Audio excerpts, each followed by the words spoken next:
Hello, it's the 20th of January and I think the garden today looks particularly interesting with all the frost on the plants.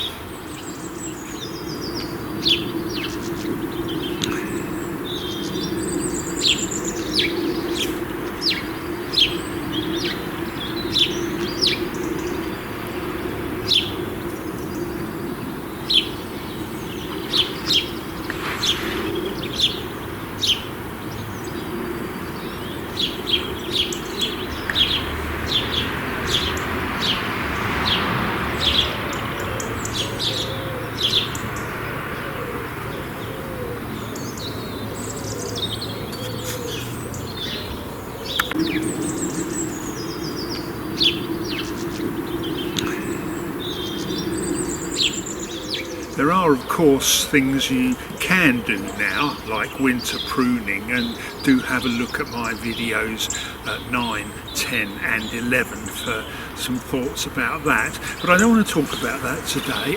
What I just want to mention is planning.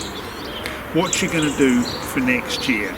I in fact ordered my seeds for next year back in December, and I've put them onto a spreadsheet and started to think about how I'm going to organise the garden for 2023. Okay, well let's have a look at the folder on the computer where I keep documentation about the garden.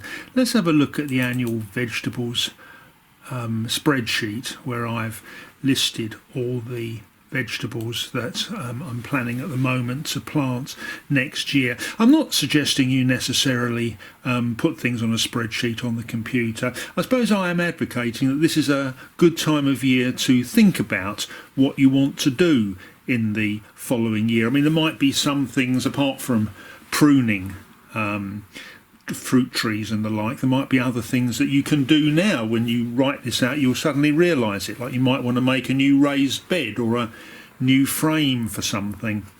The way I lay this spreadsheet out is that I've got a date in the left column here, which is the approximate planting date. That's kind of been worked out from experience over the years. Obviously different places in the country would be require different planting dates. You get a kind of range on seed packets, but clearly in the north of Scotland it's going to be different to in the south of England. We're in the south of England here, and so these are the dates that I've found pretty much approximate most years to when you get a successful planting. If it's a particularly cold period or something, I might use a bit of common sense and delay them, but it gives me again some kind of marker from year to year rather than think, oh, when did I plant that last year? So I've got a section here of where I ordered the plants from in case I want to use the same suppliers again. Then I've got a list of the plants, and I've got a list of the varieties in the fourth column. Again, that's useful to look back upon. It's quite easy, I find, to just forget what you planted, particularly if you've done different varieties in different years. And so it's an opportunity to look at these and say, oh, that worked well this year, that's what it was called, I'll do that again this year. And then in the final column here, I've just written myself a few basic notes to remind myself of what I did. So for example, with the cucumbers, for example, I'll look to plant those directly outside around the 15th of April and plant on a frame directly into the pot in the ground of purchased organic compost. I've talked in other videos what I mean by pot in the ground. That's about coring out a bit of the ground and then filling it up with compost to give things a good start, almost as if you're creating a pot in the ground. So that's a list of what I'm planning next year. There's some new stuff in there. The melons are new. I haven't done aubergines and peppers for a while, so some of that's a bit of an experiment. A few less tomatoes this year after the tomato fest. Got some from the best ones I found in the tomato fest and a couple of other varieties. And then I've got the other things that I've got used to planting now, the mange tout, parsnips, cucumbers, runner beans, courgettes. But it all reminds me of what I'm planting, when I'm supposed to do it, and just a quick reminder of some of the key aspects of the technique I plan to use. Some people keep a lot more documentation than this, and I'm sure it's very sensible to keep documentation about how things worked out, about how the weather conditions were. I'm not quite as scientific as that, and I probably pay the price by not learning as much as I might do about it. But I mean, if you had the energy to actually record what really happened and then look back on that, I'm sure that would be a very valuable thing to do. Let's have a look at another document, the garden plan.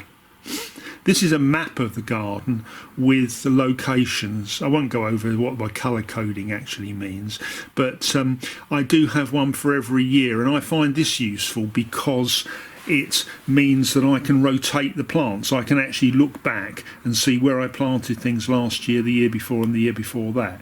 So I make sure that I don't plant the same sort of thing in the same bit of ground in order to try and reduce the risks of nasties in the soil that might build up and might affect them.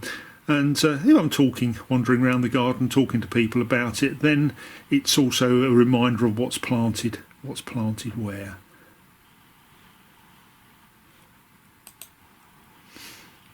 There's another list I've got there for the greenhouse, but once again, I'm not recommending this. I'm just saying I find it a helpful way of keeping a track of what I'm doing, and these documents are things that I find useful to help me plan and to help me move from one year to the next and maintain the minimum amount of information that I need to know from the previous years.